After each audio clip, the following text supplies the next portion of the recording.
Differential সমীকরণের সূচনার ভিডিওতে তোমাদের স্বাগতম।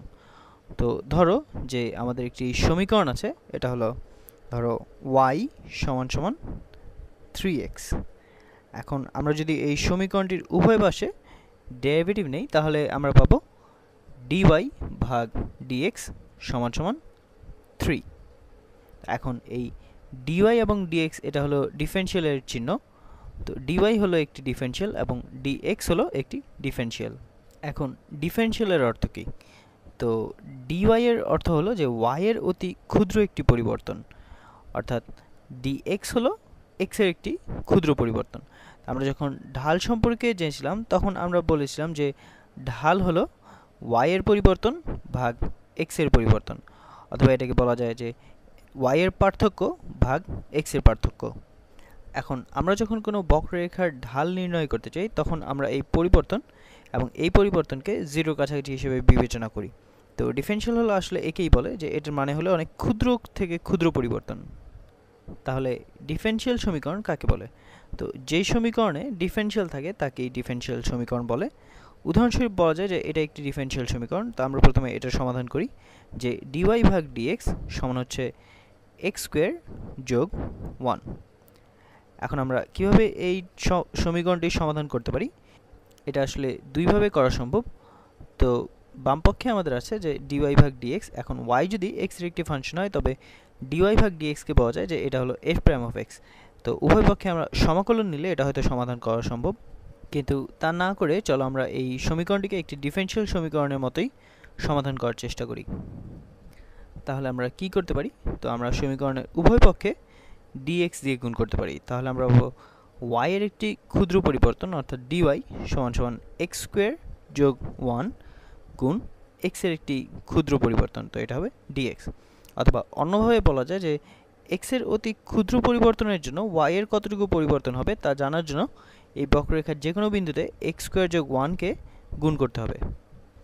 এখন উভয় পক্ষে সমাকলন বা ইন্টিগ্রাল নেওয়া যাক। তো যদি তুমি ইন্টিগ্রেশন বা ডেফিনিট ইন্টিগ্রাল অর্থাৎ সমাকলন বা নির্দিষ্ট সমাকলন এবং বক্ররেখার অন্তর্গত ক্ষেত্রফল প্রভৃতি সম্পর্কিত যে ভিডিওগুলো সেগুলো দেখে থাকো তাহলে তুমি হয়তো বুঝতে পারবে যে ইন্টিগ্রাল হলো অতি ক্ষুদ্র dy গুলোর অসীম যোগফল। তো যদি এই সকল dy এর সমষ্টি নেওয়া হয় তাহলে আমরা পাবো y। এখন তোমরা চাইলে এই আগের ভিডিওগুলো আবার দেখতে পারো।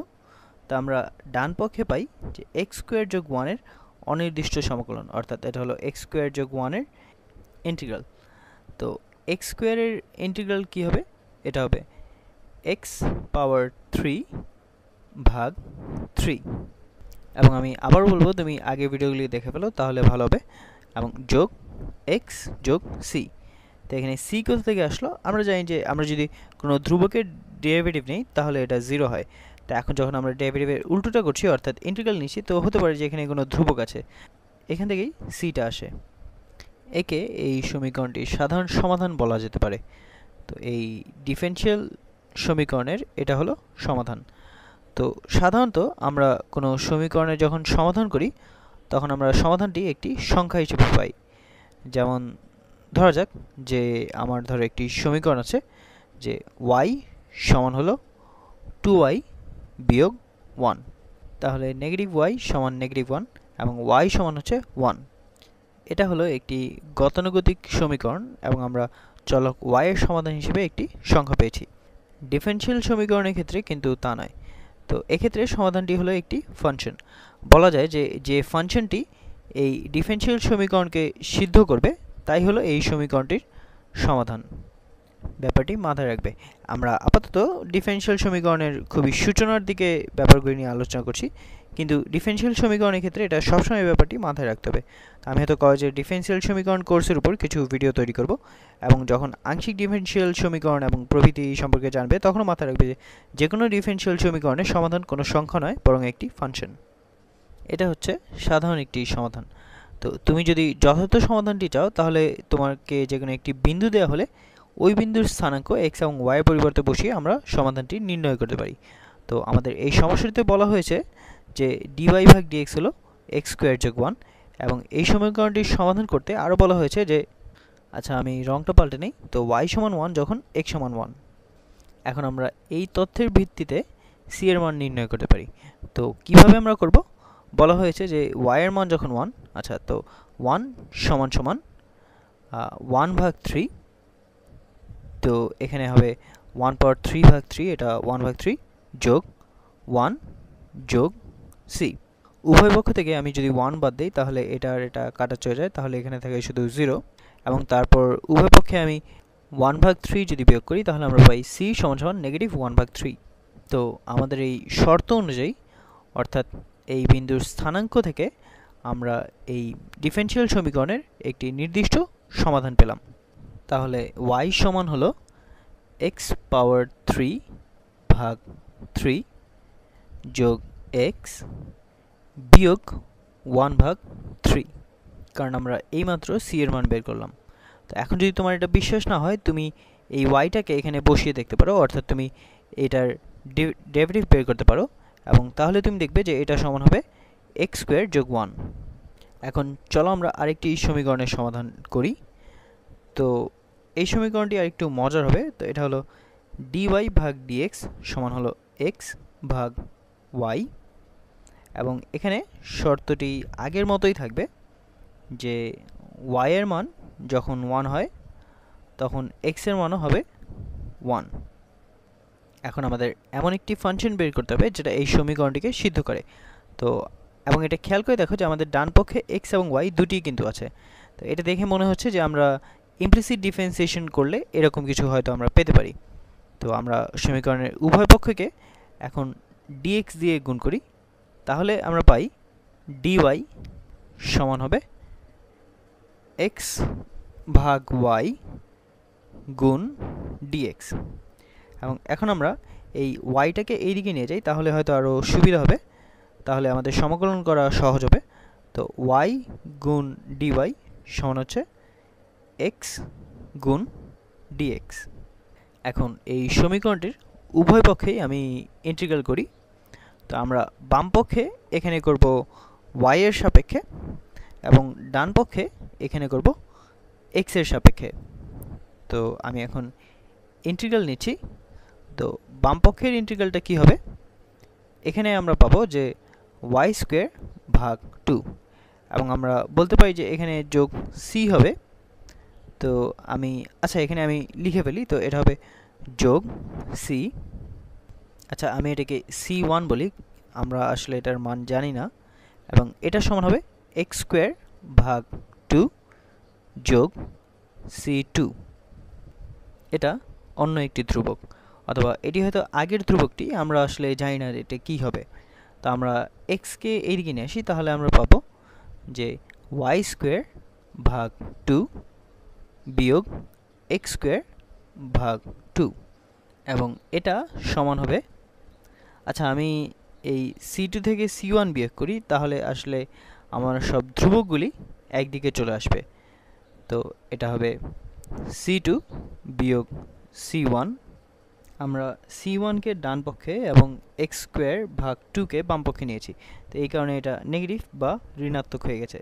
তো এখন দেখো যে c2 একটি ধ্রুবক এবং c1 একটি ধ্রুবক, এবং c2 থেকে c1 বিয়োগ দিলে এখানে আমরা তৃতীয় একটি ধ্রুবক পাওয়া যাবে। তো ধরি এটা হলো c। এখন এই সমীকরণটির সাধারণ সমাধান হলো যে y স্কোয়ার ভাগ 2 বিয়োগ x স্কোয়ার ভাগ 2 সমান হচ্ছে c। আচ্ছা, আরেকটি কাজ করা যাক, আমরা c যে কোনো একটি ধ্রুবক সংখ্যা হতে পারে, তো আমরা সমীকরণের উভয় দিকে 2 দিয়ে গুণ করি, তাহলে আমরা পাই y স্কোয়ার বিয়োগ x স্কোয়ার সমান সমান 2c। তো 2c হচ্ছে আরেকটি ধ্রুবক, সুতরাং আমরা একে শুধু c লিখতে পারি, তাহলে আমরা পাই y স্কোয়ার বিয়োগ x স্কোয়ার সমান সমান c। এখন চলো আমরা আমাদের প্রদত্ত শর্ত ব্যবহার করি এই c এর মান নির্ণয় করার জন্য। যখন y সমান 1, তখন এটা হবে 1 স্কোয়ার বিয়োগ x এর মানও 1, অর্থাৎ 1 স্কোয়ার সমান হচ্ছে c। সুতরাং 1 বিয়োগ 1 হচ্ছে 0, অর্থাৎ c এর মান হচ্ছে 0। তাহলে এই সমীকরণটির নির্দিষ্ট সমাধান কি হবে? আচ্ছা, আমি এটা সবুজ রঙে লিখছি, তো এটা হবে y স্কোয়ার বিয়োগ x স্কোয়ার সমান হচ্ছে 0। তা আমরা উভয় পক্ষে যদি x স্কোয়ার যোগ করি, তাহলে আমরা পাই y স্কোয়ার সমান সমান x স্কোয়ার। এখন তুমি হয়তো উভয় পক্ষে স্কোয়ার রুট নিয়ে বলবে যে y সমান হচ্ছে 1, কিন্তু এটা সঠিক নয়, কারণ y যদি -2 হয় এবং x 2 হয় তবে এটা এই সমীকরণকে সিদ্ধ করলেও এই সমীকরণকে করবে না। সুতরাং এই স্কোয়ার রুট নেওয়ার আগে এই পজিটিভ নেগেটিভ নিয়ে একটু চিন্তা করবে। তো এবার তাহলে আরেকটি করা যাক। আমরা তাহলে এখন আরেকটি করি।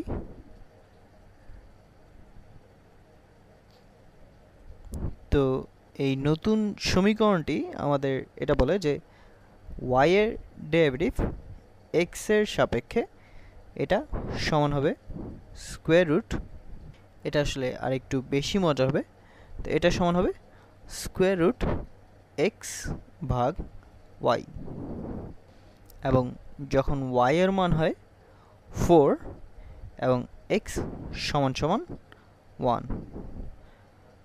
তো হ্যাঁ, এখন আমরা এই সমীকরণটির সমাধানও একইভাবে নির্ণয় করতে পারি। তা আমরা উভয় পক্ষকে dx দিয়ে গুণ করলে পাই dy সমান সমান, আচ্ছা এখানে আমি এই দুটোকে আলাদাভাবে লিখি, তাহলে এটা হবে স্কোয়ার রুট এক্স ভাগ স্কোয়ার রুট ওয়াই, এবং আমরা dx দিয়ে গুণ করছি, তো এখানে হবে গুণ dx, এবং আমরা উভয় পক্ষে স্কোয়ার রুট ওয়াই দিয়ে গুণ করলে পাই, আচ্ছা এটাকে আমি এভাবে লিখি যে y পাওয়ার 1/2 গুণ dy সমান সমান x পাওয়ার 1/2 গুণ dx। তো এটা শুধু আমি ওই স্কোয়ার রুটটাকে এইভাবে পাওয়ার হিসেবে লিখেছি। এখন তাহলে y পাওয়ার 1/2 এর ইন্টিগ্রাল কী হবে? তো এটা এখানে প্রথমে 1 যোগ হবে, তাহলে এটা হবে 3/2। তো আমরা এটাকে এভাবে লিখতে পারি যে y পাওয়ার 3/2 এবং গুণ এটার উল্টোটা অর্থাৎ 2/3, অথবা তুমি এটাকে এভাবেও বলতে পারতে যে ভাগ 3/2। এখন যদি তোমাদের ভগ্নাংশের কারণে এটা বুঝতে অসুবিধা হয় তাহলে তুমি এর ডেরিভেটিভ নিতে পারো। তো 3/2 গুণ 2/3 এটা হচ্ছে 1, এবং 3/2 বিয়োগ 1 এটা হবে 1/2, অর্থাৎ আমাদের এটা ঠিক আছে। এবং এখানে আমরা আগেও করেছি যে এখানে হবে যোগ c1 এবং সমান সমান এদিকেও একই জিনিস হবে 2/3 গুণ x পাওয়ার 3/2 যোগ c2। এখন আমরা xটাকে যদি বাম পক্ষে নিয়ে আসি তাহলে আমরা পাই যে 2/3 গুণ y পাওয়ার 3/2 বিয়োগ 2/3 গুণ x পাওয়ার 3/2 সমান সমান c2 বিয়োগ c1। এখন একে আমরা লিখতে পারি শুধু c হিসেবে, এবং তারপর আমরা যদি উভয় পক্ষে 3/2 দিয়ে গুণ করি তাহলে আমরা পাই y পাওয়ার 3/2 বিয়োগ x পাওয়ার 3/2, এবং এটা সমান সমান এখানে এখন 3/2 গুণ c এটা কি হবে?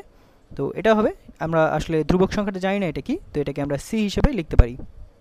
তো আমি আশা করি যে আমি তোমাদের বিভ্রান্ত করিনি। তো এটাকে তুমি c3 লিখতে পারো, কারণ এটি অন্য একটি ধ্রুবক সংখ্যা এবং এটাও আরেকটি ধ্রুবক সংখ্যা, এটা চাইলে তুমি c4 লিখতে পারো। এই c এর মানে হচ্ছে যে এটি একটি ধ্রুবক সংখ্যা এবং এর মান আমাদের বের করতে হবে। এখন আমাদের প্রদত্ত শর্ত যদি প্রয়োগ করি তাহলে, আচ্ছা এটাকে আমি শর্ত বলবো না, এটা হচ্ছে প্রদত্ত একটি বিন্দুর স্থানাঙ্ক যার দ্বারা এই ডিফারেনশিয়াল সমীকরণের সমাধান ফাংশনটি এটা সিদ্ধ হয়। তাহলে 4 পাওয়ার 3/2 বিয়োগ 1 পাওয়ার 3/2 সমান হচ্ছে c। এখন 4 এর পাওয়ার যদি 1/2 হয় প্রথমে, তাহলে এটা সমান হবে 2, এবং 2 এর পাওয়ার 3 হলে এটা হয় 8, এবং বিয়োগ 1 পাওয়ার 3/2।